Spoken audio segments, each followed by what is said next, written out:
I'm Alexandra from Advanced Installer, and in today's video we'll talk about how you can browse the users and groups from a target machine. There are often situations when you would like to install an application that is dependent on the existing users and groups on the target machine. The Users and Groups browsing is a predefined support from Advanced Installer that makes this process easy for you, helping you save time and avoid any installation errors. Here are the most common use cases for Users and Groups browsing. You can install a scheduled task under a specific user. You can install an IIS website under a certain user.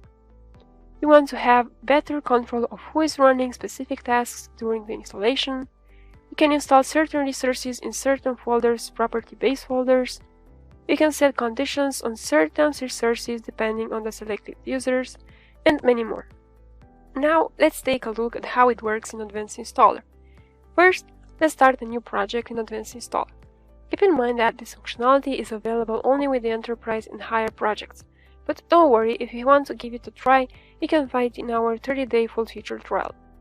Now, let's go to the Dialogues page and add a ComboBox to show the User and Groups Browse result. Add a ComboBox control to the Verify Ready dialog.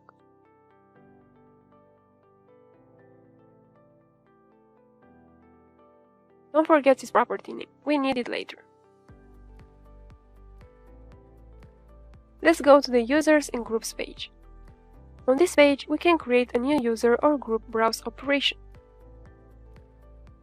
To do so, right-click on Browse and choose New Browse.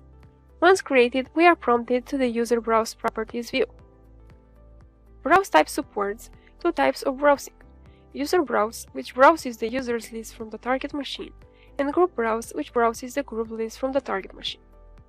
For this video, we choose to browse all users from a specific group.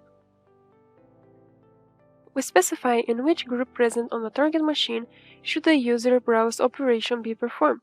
Example, administrators.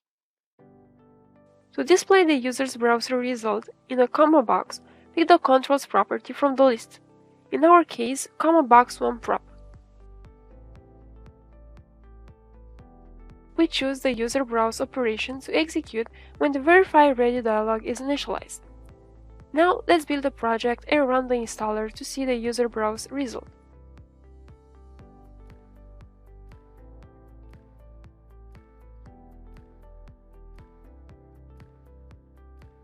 Here, we can observe all users from the administrator group that are present on the machine. I hope you found this video helpful, and if you do have any questions, leave a comment in the comment section below or contact us at support@advancedinstaller.com.